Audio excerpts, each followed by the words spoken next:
suis M. Diaby Mori, entrepreneur dans le milieu des travaux publics et citoyen également avant tout de ce beau pays. Voilà. Et donc pour ce qui est de la facturation CIE, j'ai ici ma facture et il faut dire d'entrée que j'étais chez moi à la maison à une moyenne de 115 000. Et là, la dernière facture, nous sommes passés à 186 210 francs. Bon, je pense qu'il n'y a pas photo. Ce genre d'augmentation, nulle part sur cette terre-là, je pense qu'on a vu cela. Et il faut dire que nous sommes avant tout un pays qui veut être émergent et pour cela, il faut aider la classe moyenne, dont nous autres. Et là, c'est vraiment très mal parti. Tout est cher. Même tout ce qu'on fait, rien n'augmente, mais seulement on voit que les factures s'augmentent, tout augmente, on ne sait même pas maintenant. Bon, qu'est-ce qu'on peut dire? Parce que bon, malgré qu'on parle, rien ne change. Nous, on ne sait plus ce qu'on va faire. L'État doit voir, nous les consommateurs, sincèrement, parce que la vie est devenue tellement chère. En plus encore de l'électricité, on ne sait pas aussi l'eau aussi va augmenter. Et la dernière fois, j'écoutais une chaîne de radio, comme il disait, le ministre même du commerce, Bion, s'est plaint parce que lui aussi, il a vu sa facture augmenter.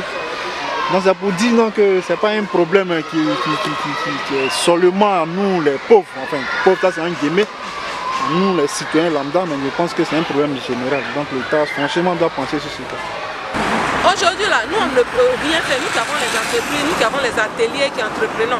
Parce que ceux-mêmes qui peuvent nous aider, là, ils n'ont pas de problème. Hein, parce qu'ils ont peur de perdre leur poste. Voilà. Ils ont peur de perdre leur poste. Ils se disent que s'ils se mettent dans leur groupe pour se plaindre, ils vont perdre leur poste. Or, dans les coulisses, ils se plaignent. Moi-même, ma facture, mon clim, là, c'est monté à 90 000, à 60 000. Il y a plein qui causent avec nous, qui disent ça. Mais ils ne veulent pas se mettre dans notre groupe. On fait comment? C'est que dans un premier temps, il faut que les gens comprennent que le courant énergie électrique, ce n'est pas un luxe, c'est une nécessité. Aujourd'hui, c'est tellement difficile, tout le monde parle d'émergence. Il faut bien dormir pour pouvoir bien se réveiller, bien travailler pour qu'il y ait réellement l'émergence. Parce qu'on ne peut pas venir dans la chaleur, on n'arrive pas à dormir, les coupures, on ne sait pas. C'est parce qu'on ne sait pas où, je sais quoi. Les augmentations, tout ça, ça rime à quoi? On vient de sortir d'une crise, on parle d'émergence, on augmente le courant. Pendant que d'autres disent que même on vend le courant ailleurs. Et nous-mêmes qui sommes à la base, mais qui vendons le courant, on n'en profite pas. Pourquoi? On paye tout ce qui est facture. Pourquoi on ne peut pas avoir le courant comme il se doit? On a le droit d'avoir un frigo, même un climatiseur, une télévision. Tout ce qui est électroménager, on a le droit d'avoir ça. Parce que c'est tout ça aussi qui fait partie de l'émergence.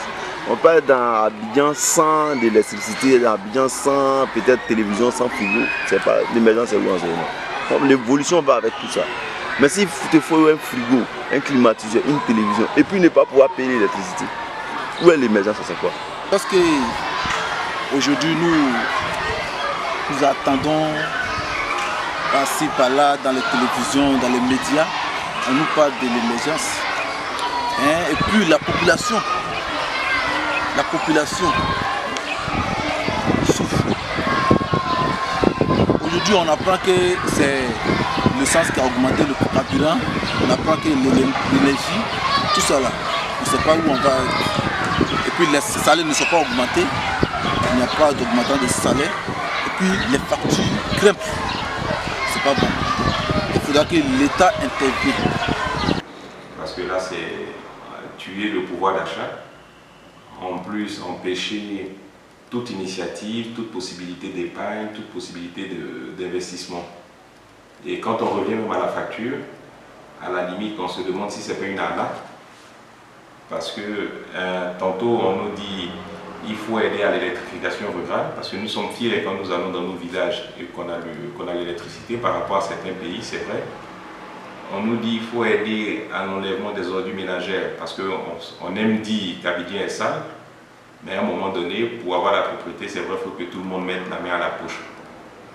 Mais ce qu'on constate sur la facture, c'est que au niveau de la redevance électrification rurale, on nous ponctionne déjà 7 950 francs en hors taxe. Hors taxe, hein. Taxe rémunératoire, enlèvement ordures ménagères, on nous ponctionne également 4 905 francs.